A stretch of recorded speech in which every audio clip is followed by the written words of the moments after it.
Hello my dear students, आज हम आपके सामने लॉग का आगे का सेक्शन लेकर प्रस्तुत हुए हैं। इस वीडियो में हम आपको सिखाएंगे कि एंटी लॉग कैसे फाइंड करें। बहुत जगह हमें एंटी लॉग की भी नीड होती है और फिज़िक्स और केमिस्ट्री के लिए अगर आप आईआईटी नीट के लिए तैयारी कर रहे हैं तो निश्चित तौर पर आपको एंटी लॉग की टेबल भी आनी चाहिए।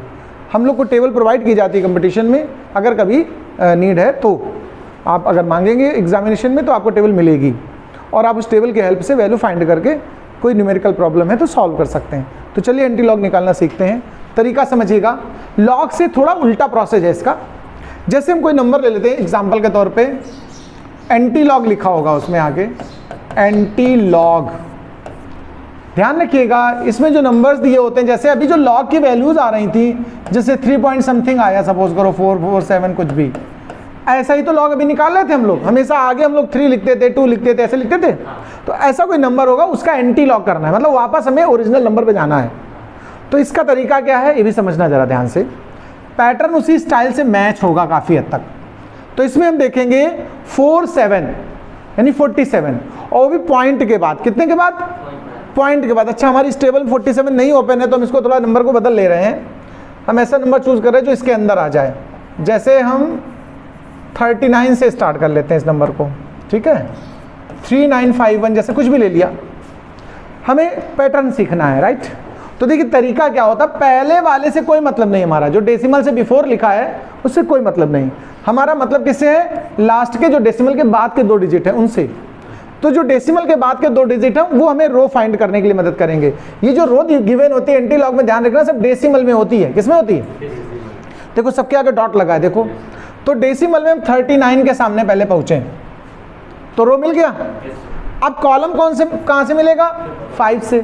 5 का कॉलम उठाइए, इसमें देखिए ये ऊपर, उसमें जब आप बिगिनिंग जहां से टेबल होगी, ये आधी टेबल है, तो वहां लिखे होंगे आपके नंबर्स। जैसे ये 9 है, ये 8 है, मैं ऐसे लिख दे रहा हूँ, ये 7, ये 6, ये 5, ये 4, ये 3, ये 2, ये 1, ये 0, ऐसे होगा। तो ऐसे नंबर्स होंगे, ठीक है। तो इसमें अब आपको किसका लेना? 5 वाले का।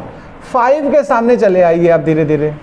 और किसके लिए आ रहे हैं हम लोग? 39 के लिए। यही तो नंबर आया हमारा 2483, ओके, 2483। और 1 का मीन डिफरेंस, पैटर्न में ज़्यादा डिफरेंस नहीं है। 1 का मीन डिफरेंस देखिए यहाँ पर, ये देखिए जैसे यहीं से 9 से स्टार्ट होता है, 9 का मीन डिफरेंस है, 8 का है, 7 का है, 6 का, 5 का, 4 का, 2 का, सॉरी 3 का, 2 का और 1 का। तो 1 का मीन डिफरेंस यहाँ कितना है? 1। इसमें 1 ऐड कर दीजिए तो ये कितना बन गया जाकर के? 2484। यहाँ तक कोई डाउट?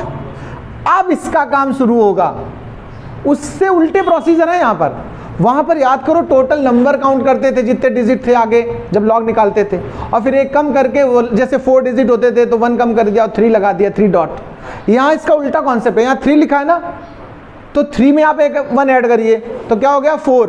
अब ऊपर से 4 डिजिट काउंट करिए, फिर डेसिमल लगाइए, 1 2 3, यहाँ डेसिमल लगा के आगे 0 लिख दीजिए। जैसे मान लीजिए आंसर में 5 डिजिट जितने भी डिजिट हैं, तो इससे हम पहले चेक करेंगे। अगर यहाँ 3 लिखा है तो 3 + 1 कितना हुआ? 4। ऊपर से काउंटिंग करते जाइए, जितने आया उतने डिजिट बाद आप डेसिमल पुट करें।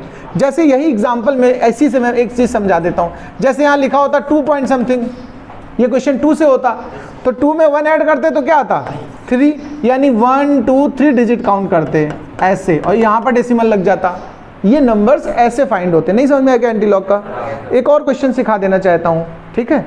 इसी में हम एक और क्वेश्चन सिखा दे रहे हैं, तो टेबल ही भागी जा रही ना, चलो ठीक है। हम एक और क्वेश्चन लेकर के समझा दे रहे हैं जिससे आप और इजीली समझ पाओ। जैसे मान लीजिए हमारे पास लिखा था log base 10, एंटी लॉग हम लोग सॉल्व कर रहे हैं। क्या सॉल्व कर रहे हैं? Anti log. और मान लीजिए लिखा है 1.62 ऐसे कुछ भी, 3 4 ऐसे कुछ भी लिखा, मतलब ऐसे 5 डिजिट हैं। पैटर्न समझिएगा, सबसे पहले किसको उठाएंगे आप? 16 को। 16 से क्या इस टेबल में है 16 हमारे? नहीं है जा रहे हैं। चूज ऐसा करें कि जो टेबल के अंदर ही रहे तो आसानी। इरेज ही तो करने जा रहे हैं इतना हिस्सा। 1 की जगह इसको हम ले रहे हैं कुछ और नंबर जो इसमें हमारे पास है, 2 4 ले रहे हैं, ठीक है। 2 4 हमारी इस टेबल में दिख रहा है। तो जैसे देखिए हम लोग ले रहे हैं 2 4 को, तो 2 4 हमारे पास है क्या? है 2 4 रो हो गई, और उसका सेकेंड कॉलम सेकेंड कॉलम हमारा जो 2 के लिए है, देखो सेकेंड नहीं यहाँ थर्ड बनेगा, वो जो 2 के सामने आ रहा है, तो कितना है 1746, इसको लिख लो पहले तो 1746।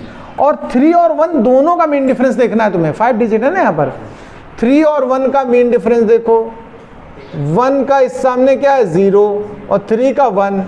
अब इन दोनों को ऐड करो, 1 आया, उससे 2 है डिवाइड करो, 0.5 आया, इसमें 0.5 इस नंबर में ऐड होगा, तो ये आंसर क्या बन जाएगा, इतना बनेगा।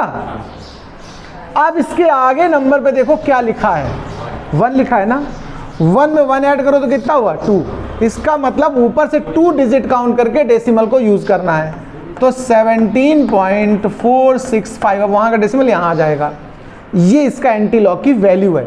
अब आप चेक करना चाहो कि क्या आपने एंटीलॉग सही निकाला या गलत निकाला, तो 2 तरह से चेक कर सकते हो, एक तो कैलकुलेटर से हेल्प लेके, साइंटिफिक कैलकुलेटर से, या आप एक काम करना, इसका लॉग लेना, आप अपने आप से करना घर में, ये होमवर्क में लिख लो, लॉग 17.465, इसकी तुम लॉग निकालना, अगर वापस यहाँ आ जाना इस नंबर पे तो आपने सही निकाला है।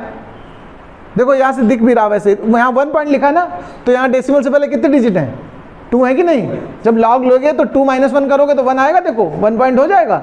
मतलब आप उसका देखो लॉग निकाला है तो उसका एंटी लॉग करके देख लो, एंटी लॉग निकाला है तो लॉग करके देख लो, अगर सेम नंबर रिपीट हो रहा है तो आपका प्रोसीजर सही है, इसका मतलब नहीं रिपीट हो रहा है तो गलत है। इस तरह से आप एंटी लॉग निकालना भी सीख सकते हैं, जान सकते हैं। ठीक है, अब लाइक और कमेंट और जब दुनिया भर का जो मन है वो करिएगा, सब्सक्राइब तो कर ही लीजिएगा। ठीक है।